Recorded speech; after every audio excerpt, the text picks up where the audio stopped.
अर्जुन निराशा में था, पूरी तरह निराशा में। वैसे होने वाला नहीं था निराश, ये सत्य है कि अर्जुन निराश होने वाला नहीं था, कभी हुआ भी नहीं कभी।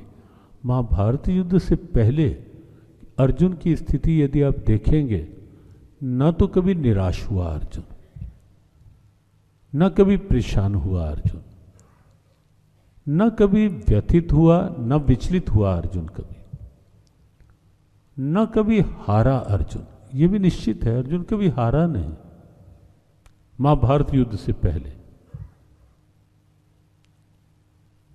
हारने की भी अगर हम बात विचार पूर्वक देखें, अर्जुन कभी किसी योद्धा से भी नहीं हारा। अर्जुन कभी किसी हालात से, परिस्थिति से भी नहीं हारा। कई बार मनुष्य को कोई और हराता है, यहाँ चुनावी हार जीत की बात नहीं, कई बार कोई दूसरा, कई परिस्थितियां होती हैं। कई बार मनुष्य को परिस्थितियां हरा देती हैं, परिस्थितियों में हार जाता है इंसान।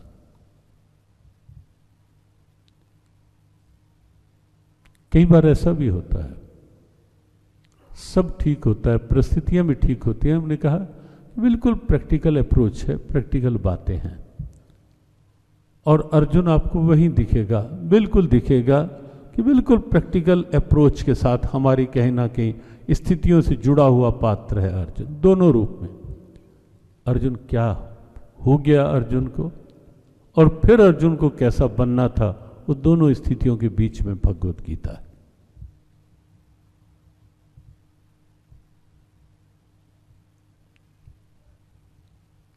कभी नहीं हारा अर्जुन, न किसी योद्धा से हारा। कल इशारा किया था, विराट राजा के यहाँ अज्ञातवास पूरा होने को था, एक साथ सामने 5 खड़े हो गए, भीष्म, द्रोण, कर्ण, दुर्योधन, कृप, 5 इकट्ठे थे सामने, और अर्जुन ने बृहन्नला के रूप में अकेले दम पर 5 को परास्त ही नहीं किया था, 5 को बिल्कुल अचेत करके वहां भूमि पर गिरा दिया था।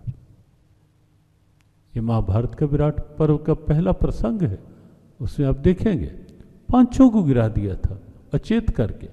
हाँ, ये अवश्य था कि युद्ध का धर्म निभाया अर्जुन ने, लेकिन परंपरा का धर्म भी निभाया था साथ, कि बड़े हैं, कर्तव्य इस समय युद्ध का है, वो करना है, लेकिन बड़े हैं तो मुझे उस परंपरा को भी ध्यान में रखना है।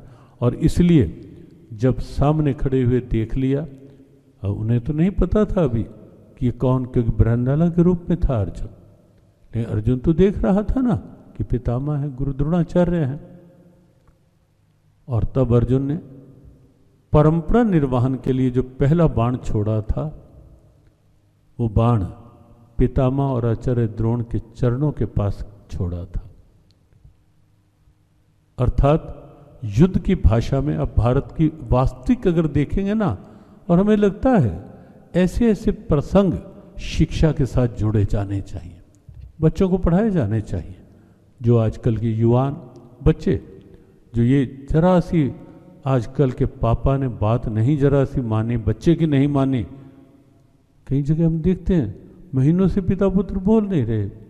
पूछा क्या हुआ भाई, बोल क्यों नहीं रहे? बस पापा से ये कहा था, जब से उन्होंने मेरी बात नहीं सुनी मैंने बोलना छोड़ रखा है उनसे। उन लोगों को पढ़ाया जाना चाहिए, भारत का ये वास्तविक दर्शन उनके सामने रखा जाना चाहिए कि पितामह और आचार्य द्रोण सामने खड़े हैं, युद्ध के लिए आए हैं, अधर्म के पक्ष में हैं, लेकिन मुझे मेरा धर्म निभाना है। और इसलिए अर्जुन ने जो पहला बाण छोड़ा था, वो पितामह और गुरु द्रोणाचार्य के पैरों के पास गिराया था, युद्ध की भाषा में प्रणाम भेजा था। और जो दूसरा बाण छोड़ा था, वो उनके कान के पास निकल गया था कि 13 वर्ष बाद देख रहा हूं। कुशल क्षेम पूछी थी, युद्ध कानों के पास से बाण निकाल करके कि कैसे हो। और तब जो गुरु द्रोणाचार्य ने भी पहला बाण छोड़ा था, केवल अर्जुन के इस भाव को देख करके पहला बाण जो छोड़ा था वो बाण अर्जुन के सिर के ऊपर से निकल गया था। युद्ध की भाषा में उन्होंने भी आशीर्वाद भेजा था। और ये किसी उपन्यासकार की लिखी हुई की कल्पना नहीं है, महाभारत युद्ध के विराट पर्व का सत्य है ये।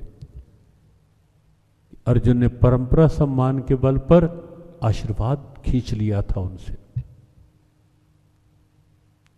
कर्तव्य निभाया था, लेकिन युद्ध के वातावरण था, युद्ध भूमि में थे, इसलिए पांचों को परास्त भी किया था वहां। कभी हारा नहीं अर्जुन, किसी योद्धा से भी नहीं, किसी परिस्थिति में भी नहीं। 12 वर्ष के वनवास में बहुत कठोर परिस्थितियां, बहुत चुनौतियां, बहुत चेतावनियां, हारा नहीं अर्जुन। उन चुनौतियों को भी अपॉर्चुनिटी बनाया अर्जुन ने।